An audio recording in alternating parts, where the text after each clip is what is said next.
What's up, you guys? I'm Haley. And I'm Andrea. And this is Inhuman, a true crime podcast.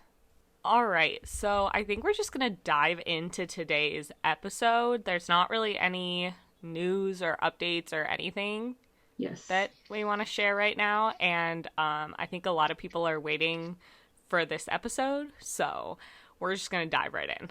So this is part 2 of the disappearance of Madeleine McCann. And if you haven't heard part 1, I highly recommend you go listen to that first. I went through all of the details of who the McCanns are, what their vacation to Praia de Luge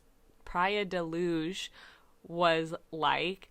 And then I also talked about the first years of the investigations into Madeleine's disappearance. So highly recommend you listen to that one first if you haven't already. Right. But if you have, here is part 2. Okay. So the first few years of the investigation included 2 sets of suspects, one which was Robert Murat, a man living in Praia de Luge, and then Kate and Jerry McCann, Madeleine's parents. Both of these suspect sets, though, were no longer suspects as of July 2008, and after that, the case kind of went cold with no new leads. So on I wrote May 11th. I know it's 2011. I guess it's May 11th, 2011, unless I messed it up. But in May of 2011, okay, the British news outlet The Sun published an open letter from the McCanns on the front page. In this letter, Kate and Jerry were asking the Prime Minister, David Cameron, to set up a new inquiry into Madeleine's disappearance. And this letter actually led to 20,000 signatures on the newspaper's petition for intervention. Wow. That's amazing. Yeah. So, I mean, how could it not? Like, a letter from the parents of a missing little girl. Like, yeah. I'm glad that helped bring some more attention. More awareness. Yeah. Yeah. Now, if you remember from part 1, Theresa May was the Home Secretary in England at the time. And the day after the letter was published, she wrote a letter to Paul Stevenson, who was the Commissioner of the London Metropolitan Police. And this letter was informing him that the Portuguese police had agreed to work together with a new British inquiry. And 24 hours later, the English Prime Minister David Cameron announced Operation Grange, which was the Scotland Yard inquiry that I mentioned at the end of part 1. Okay. So this was going to be financed by the Home Secretary Office Contingency Fund, and it included 29 detectives and 8 civilians.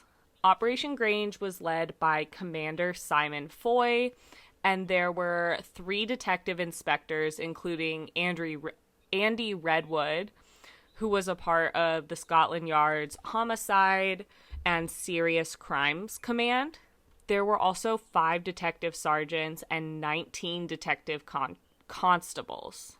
So from May 2011 through March 2019, the cost of this inquiry would amount to almost £12 million, which is over $16 million. Wow. Yeah. This was initially an operation looking into how the investigation was handled, especially because, if you remember, there were basically a lot of different groups in England specifically that were looking into this disappearance, but it never really was cohesive at all. So that's kind of how this operation began, but by 2013, it turned into a full-blown investigation into Madeleine's disappearance. Okay.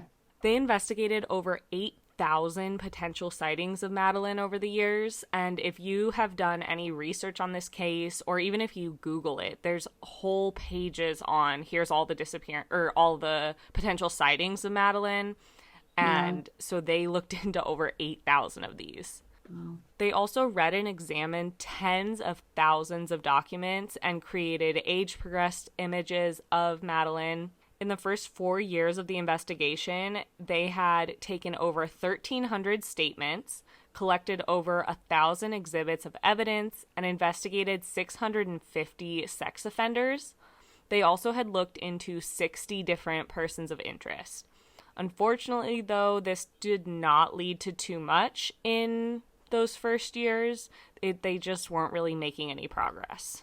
Now, were they doing that in the UK or were they doing that in Portugal? So they were working together with the PJ, the Portugal police. So I don't know where exactly Like, they were. probably But both. yeah, I think it was kind of a Okay. combination. They were really, the whole point of the inquiry was kind of to make the investigation more collaborative Yeah. between the two. And so, yeah, I know a couple of the interviews that were done, they would have both the PJ and then somebody from this group there, or like the British police there. So they were definitely Okay. working together. Gotcha. One thing that they did kind of more or less debunk, I don't know if it's necessarily debunking it, but just they looked into this and kind of found an answer, was the Tanner sighting. So if you remember, one of the McCann's friends, Jane Tanner, saw a man walking away from the Ocean Club carrying a little girl in light pink pajamas. At the time, many believed this could be the person who took Madeleine carrying her away. But in October 2013, Operation Grange investigators were able to identify the man that Jane Tanner had seen on the night of May 3rd. There was another vacationer who had picked up his daughter from the resort's nighttime daycare thing that, the McCanns could have used. But he Right. was carrying her back to his apartment at the time that Jane Tanner saw this man. And the Scotland Yard actually took pictures of this man wearing similar clothes to the ones that he wore that night. And they noted how similar it looked to what Jane Tanner had remembered. And they also were able to match his daughter's pajamas pretty closely to what Jane had reported. So DCI Redwood, which was the Scotland Yard homicide and serious crimes investigator, said they were, quote, almost certain the Tanner sighting was not related to the abduction. So again, it's not like fully ruled out, but the timing of when this man was walking and what he was wearing and what his daughter was wearing does kind of match up. Did he come forward, or did they just like have I another don't witness who know if, saw him, or like how? yeah, I don't know if he came forward or if they were looking at other people that were staying there at the time and then like reached out to them Okay. and figured it out through that. I don't know Yeah. exactly how they figured it out, but that was kind of one big thing that came from Operation Grange, was that they were able to, like, again, not really debunk it because, that's not the right word, but they were able to figure out that this was most likely him. Right. Okay. So in the beginning, it seemed as if the Operation Grange team was looking into some type of burglary gone wrong. DCI Redwood said they were looking at, quote, a criminal act by a stranger. They were thinking there had been either a planned abduction or maybe a burglary that Madeleine had accidentally disturbed. They cited that 17 days before Madeleine disappeared, there had been 2 burglaries in the McCann's apartment block where the burglars had actually entered through the windows. So this was definitely interesting and something that I think should have been looked more into in 2007.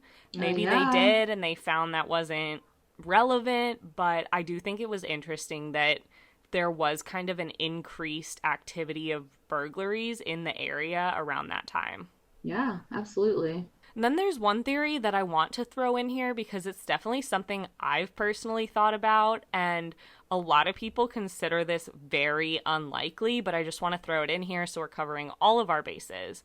So this is the theory that Madeleine had possibly left the apartment herself to like go look for her parents, and that she was either abducted or fell into one of the nearby open construction sites, which again, they probably would have like looked in those, I'm assuming. Yeah. But the main reason that this theory is believed to be unlikely is because the gate to the patio and then the back door were both closed when Kate McCann went to 5A to check at around 10 p.m.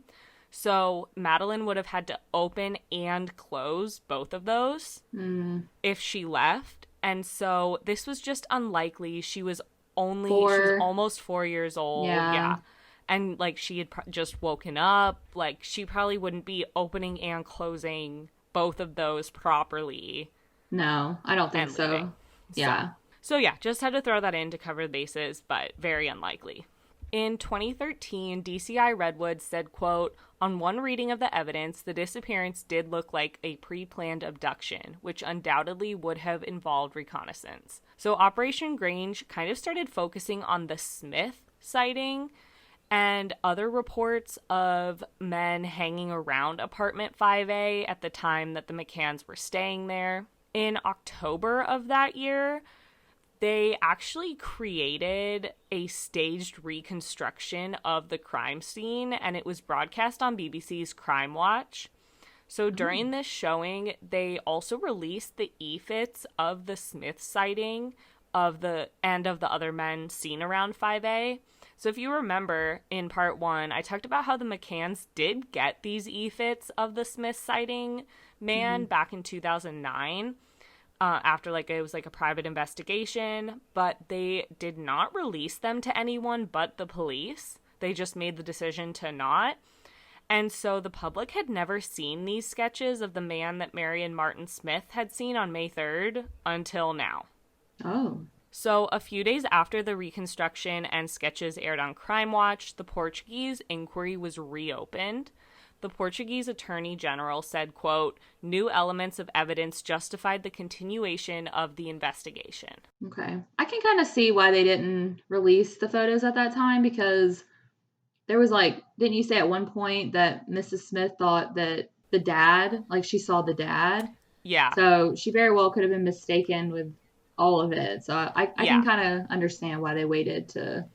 I can too, but also when they got those images, it was 2009. Your daughter's been missing for 2 years. Wouldn't you want to release anything? Yeah. But you know, maybe they had another reason for it. That's true. Yeah. All right. So there are a few more leads that came over the next few years that I'm going to go through briefly just to be thorough, but know from now that none of these ever panned out, but I do want to go through them. Okay.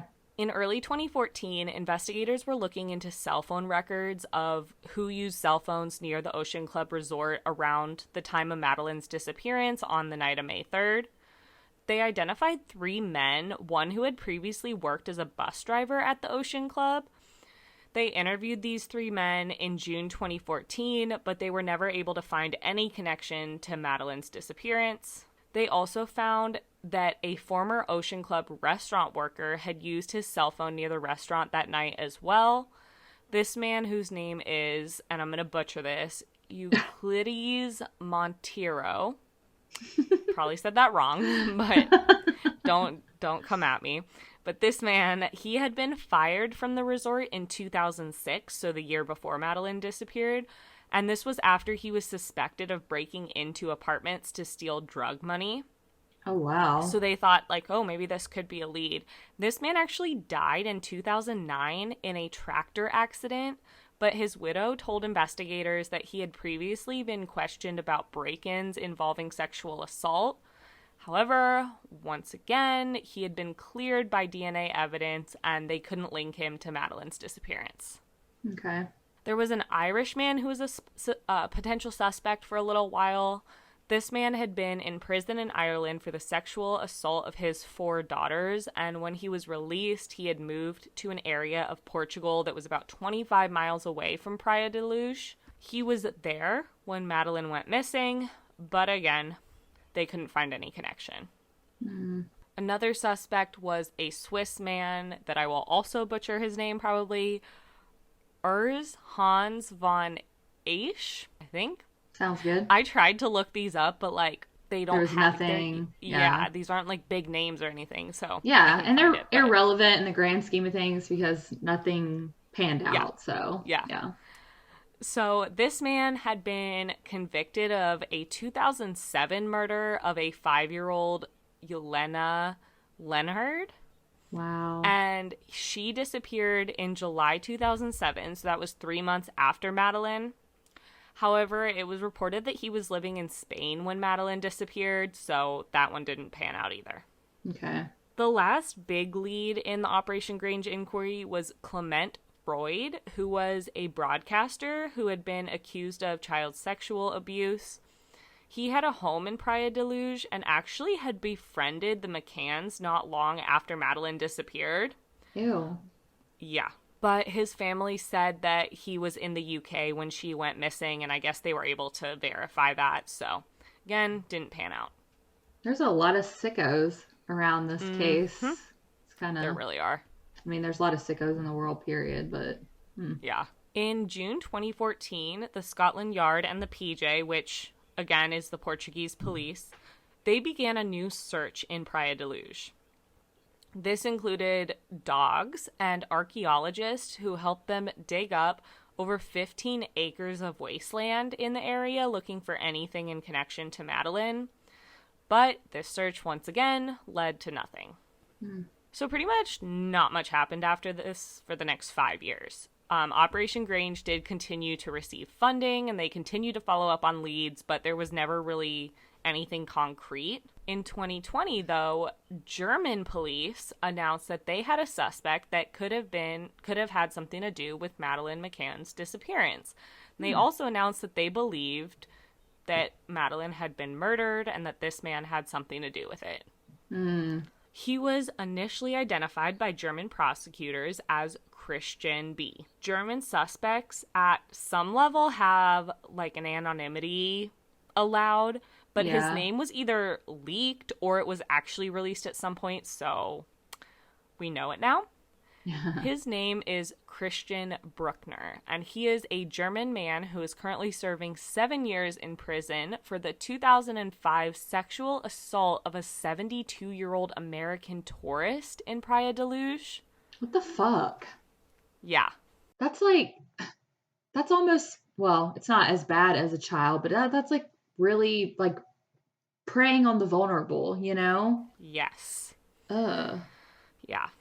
And just as like a side note, I've heard his name pronounced differently. It's spelled like really weird because it's a German name, or really weird for me being American. And I've tried to look it up, but it's not said a ton in reports and stuff, at least not by Americans.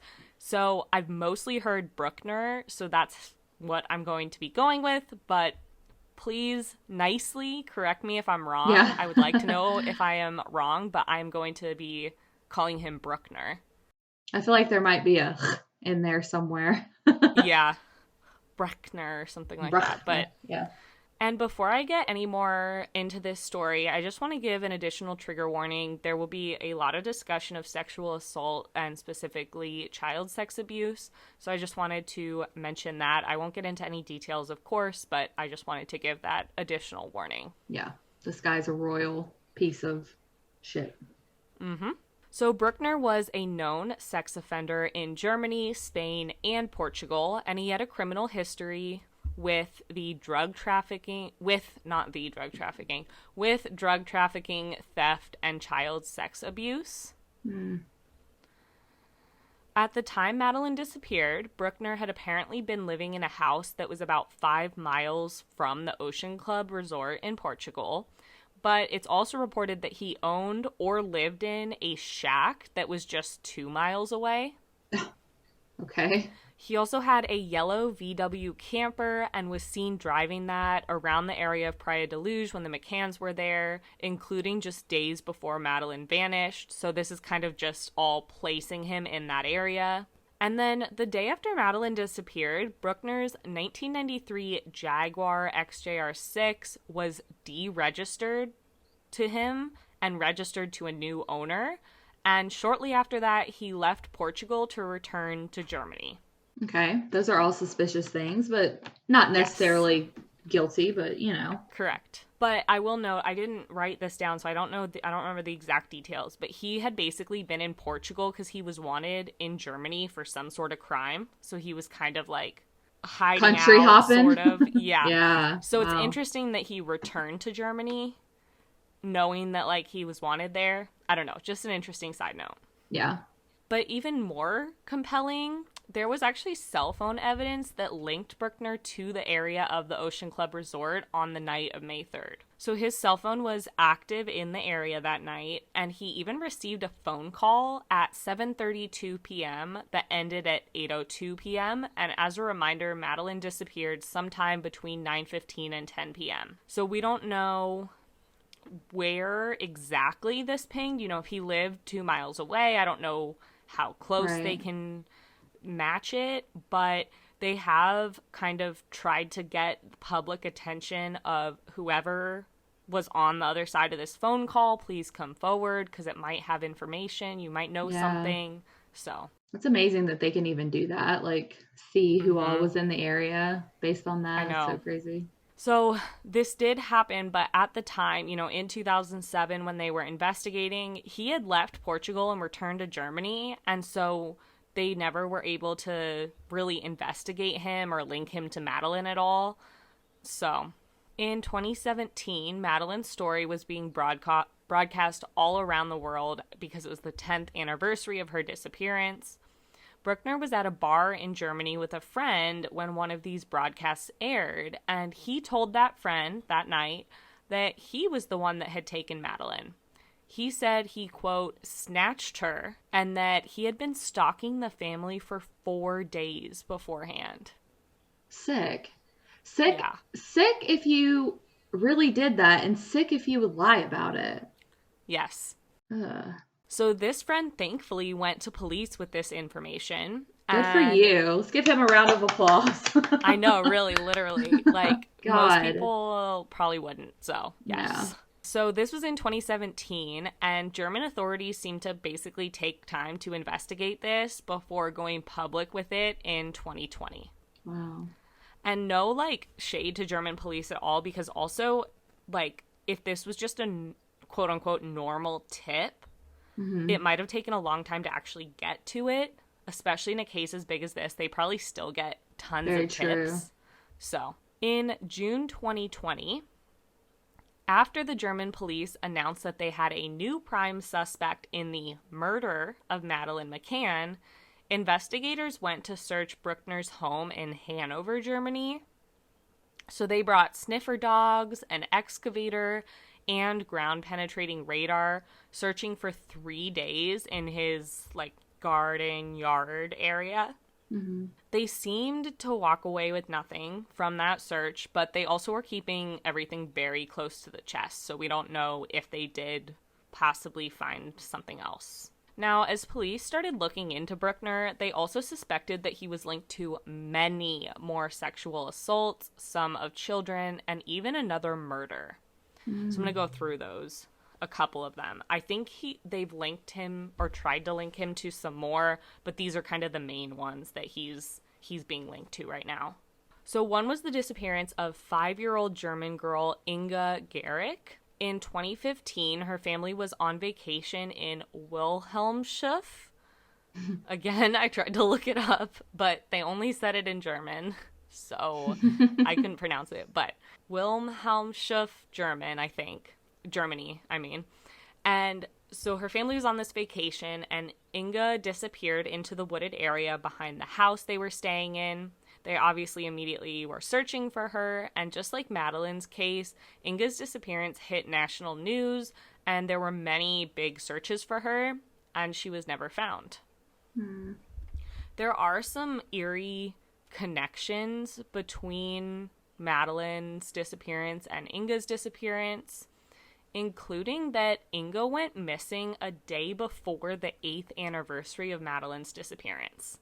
Whoa. So again, could be a coincidence, but It's a little eerie. Both girls were also blonde-haired and blue-eyed, and they were a similar age when they disappeared. In February 2016, an anonymous tip in Inga's disappearance led police to a farm that was 55 miles away from where Inga disappeared. The owner of this property was Christian Brueckner. So police searched this property where Christian had been living in his van. They were searching for evidence, and they eventually found bones buried on the property, but they belonged to his dog. However, what they found under these bones was insane and disgusting. Buried deep in the ground were 6 USBs that contained a huge amount of child sex abuse materials. You said US what? USBs, like the little USB drives. Oh, USBs. Yeah, I probably should have said USB drives. I was thinking United States bees, like peas, cheese. I'm sorry. Yeah, no, you're fine. USB Okay. drives that contained a huge amount of child sex abuse materials. That's disgusting. Yeah, I actually knew that. There was like 8,000 different things or something. I don't remember. Yeah, so but, that's my next bullet. Police reported that they found over 8,000 pieces of evidence related to child sex abuse, including young girls' swimsuits. Gross. Yeah. That's so gross. So Brueckner was charged in relation to all of this. However, they did not find anything related to Inga. So Inga's disappearance was closed in 2017, basically saying that they were accepting tips still, but it was pretty much a cold case. It seems like in Germany, they kind of, when a case goes cold, they close it, but it's not the same thing as like when a case is closed here. Right, Because like it's in solved. the US, a case, it won't be closed until it's actually solved. It'll just be a cold case. But it seems like over there, it's closed, but that doesn't mean it's never going to be investigated again. Okay. So that happened in 2017, but when Brueckner was named a suspect in Madeleine's disappearance in 2020, the investigation into Inga's disappearance was reopened. Good. And then there is another child that police are investigating Brueckner for, another child disappearance. So this is the disappearance of 6-year-old German boy Renee Hassey. And Renee was on vacation with his parents in Portugal, just 25 miles from Praia da Luz, when he disappeared from a beach in 1996. So he was kind of on a walk with his family on the beach, and he had kind of run ahead and just disappeared. And his footsteps just stopped. So somebody snatched him. Yeah. They were kind of trying to say maybe he ran into the ocean or something, but sounds like someone snatched him. Yeah. And then there is the murder that they are looking at Brueckner for. This is the murder of 16-year-old Carola Titze. Carola was on vacation in 1996 at a Belgian seaside resort. There she met a man with an East German accent, and she was last seen with this man at a bar before she just disappeared. 6 days later, her body was found in some nearby dunes. Carola had been raped and murdered, but unfortunately her case also went cold, being closed in 2016. But just like Inga and Renee's cases, Brueckner is now being looked into for her death. Okay. So the last one I'll talk about here, Brueckner is being investigated for the 2004 rape of an Irish woman named Hazel Behan in Praia da Rocha, Portugal. Hazel was in her apartment when a masked man broke in, held a knife to her throat, and then raped her repeatedly. In 2020, when Brueckner was named the main suspect in Madeleine's disappearance, there were details emerging about the 2005 rape that he was currently incarcerated for. And when Hazel heard that, she called the Scotland Yard saying, quote, "My mind was blown when I read how he attacked a woman in 2005.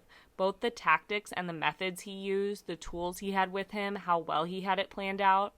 I puked, to be honest with you, as reading about it took me right back to my experience." So Hazel now believes that he is the man who attacked her that night. She's the 72-year-old woman? No, she was, I think she was 20 at the time, but when she heard about the 72-year-old woman and that story, she was like, this is the same guy. Wow. Yeah. So that's kind of all the crimes, the big crimes at least, that I could find that he's currently being investigated for, of course, along with Madeleine's. There are also reported transcripts of Christian Brueckner speaking in a pedophile chat room about sexually assaulting young girls. Ew. So that just gives you an idea of who this man is and what he may be capable of. So again, he's currently being investigated for all of those. And right now, he is still in prison for that 2005 assault. Good. Now, in August of this year, 2021, police finally went and searched one of Brueckner's second properties in central Germany. So he had a house in Braunschweig, Germany, which is probably the way Americanized way to say that, but doing my best here. So it had been reported that when he purchased this property, he had told a friend that he wanted a basement with soundproof walls. So just kind of creepy. He lived here from 2013 until 2016 when he sold it to a woman named Sabine Selig. She noticed that there was a 10-foot deep basement, but at the time she just didn't think much of it. You know, she just bought this house. But in 2020, when she learned that Brueckner was the prime suspect into Madeleine's disappearance, she contacted the police and allowed them to come search. So there is a photo of the entrance to the basement, which many call a dungeon, and I'll post that on our Instagram so you can go look at it. But it isn't even like a normal basement entrance. It's basically like what looks like two holes in the ground going into what does kind of look like a dungeon. Have you ever seen The Lovely Bones? Yes. Like that? Yeah, kind of. Ugh. Yeah. Yeah, That very gave me creepy. chills. That gave me chills. So, neighbors of this house reported that Brueckner had excavated the floor of the house, digging out a 10-foot deep, 20-foot wide hole himself. And another neighbor said that they had never seen Brueckner working in his garden, but that he would spend a lot of time in the backyard shed. And one even said that he could never hear Brueckner working in the shed, which he thought was kind of weird. And he thought because of that Brueckner must have soundproofed it somehow. So these neighbors, a lot of them believe that police should look into that shed. And Sabine has been super helpful and basically has said, like, come look at my house, come investigate anything you need. And they haven't really reported what they've gotten from this search. Again, this was in August of this year, so just a couple months ago. But it's definitely interesting. Yeah. So, according to the Daily Mail, as of October 9th, 2021, German prosecutors are 100% sure that Christian Brueckner murdered Madeleine McCann. Quote, German prosecutor Hans Christian Wolters said investigators were confident they had the right man and had sufficient evidence to charge over the 2007 disappearance. End quote. Well, that's interesting. That's a big, I can't think of the word that I'm trying to say. Yeah, but like very confident, you know? Yes. So you must have something really thick. They have to have, and they haven't shared what this evidence is. And the German prosecutor Wolters, he said that there is no forensic evidence and that everything is circumstantial.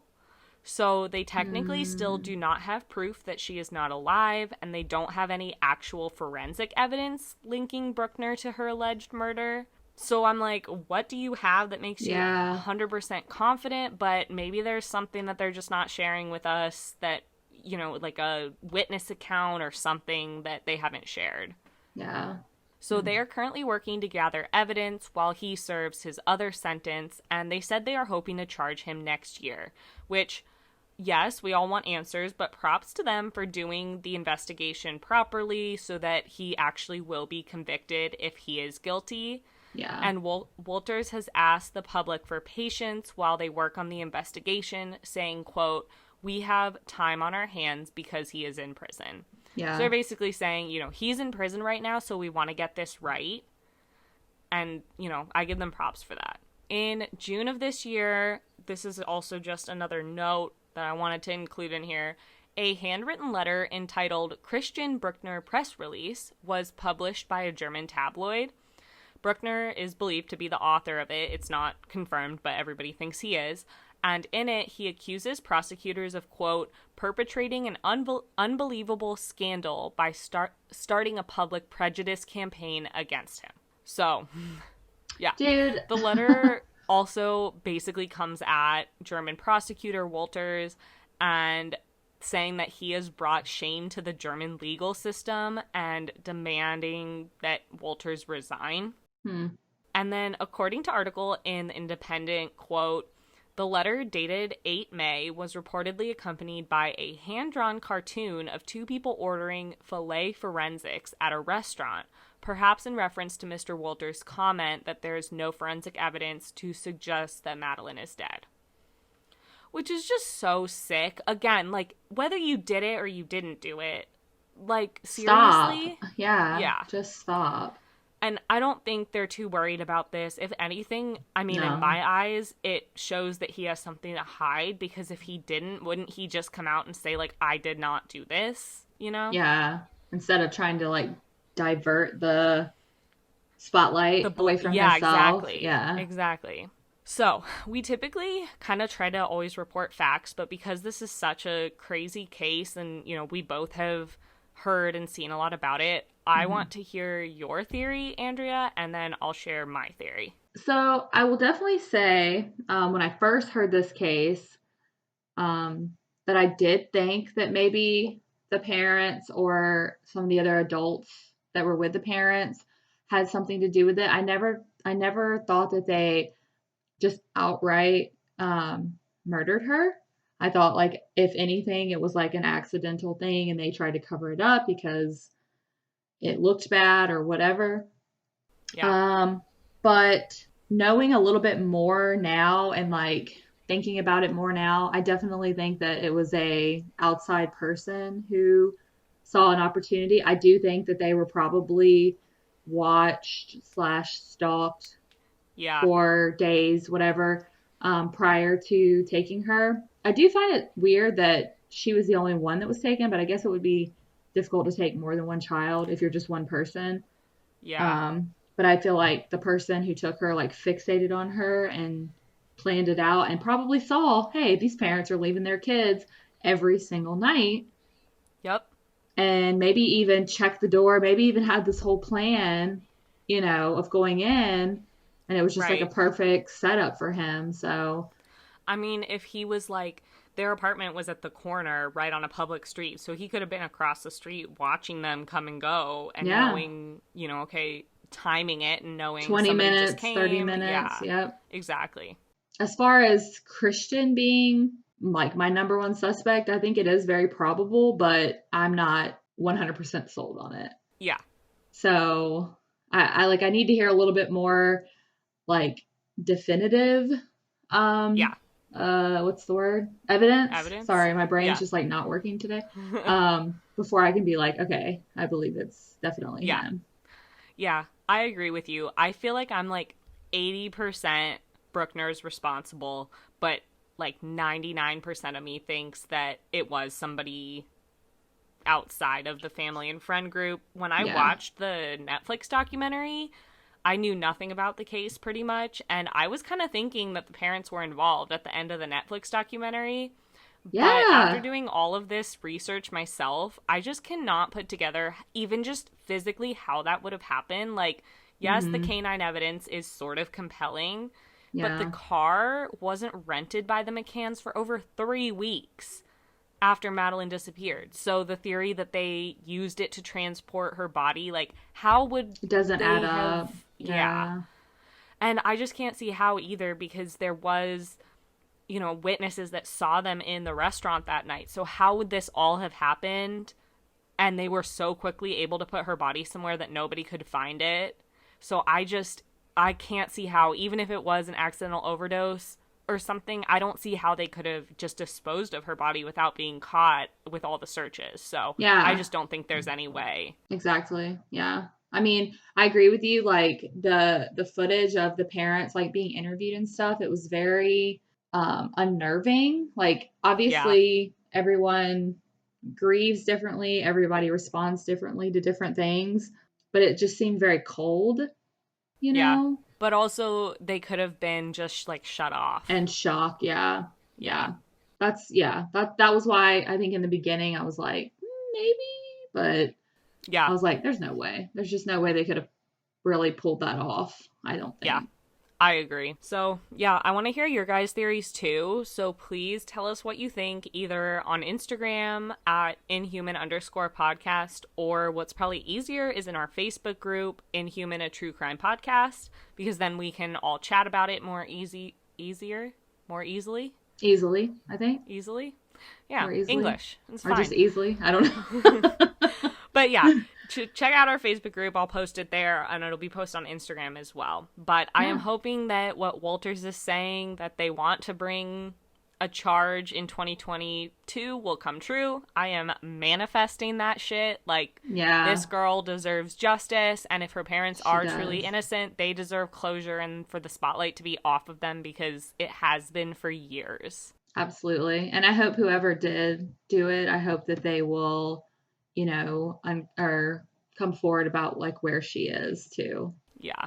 Because that is a big deal. Like I don't think anyone can ever really have closure until they bury their loved one.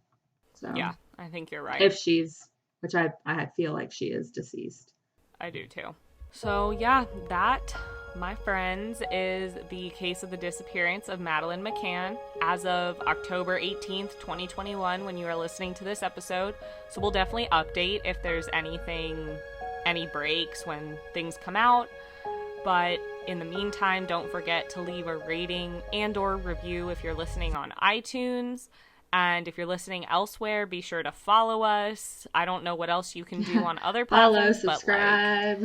Yeah, do all the things so you never miss an episode. And just a reminder, if you have any case suggestions, the best way to send them to us is to email them to inhumanmonsterpod@gmail.com. Yes, we check it every day, so we'll get it. Yep. Whereas like Instagram, sometimes we have to filter through the messages and stuff. So yeah, that's just the best way. And then we can just write it down right then. So yeah, with that, we are going to sign off, and I'm going to go think about something other than this, because this is what I've been doing all day.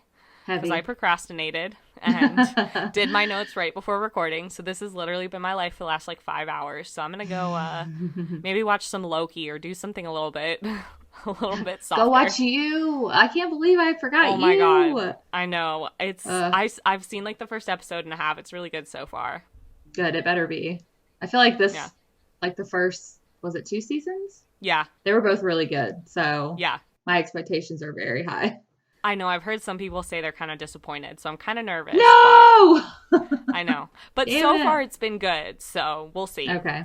All right. So yeah, guys, go watch You. If you need, I guess, a break, at least it's not fiction. Really. Yeah. It's a psychological thriller, but yeah. But it's felt fake, so that's good at least. Yeah, it's fake. So yeah, we will see you on Thursday, and until then, keep it human. Bye. Bye.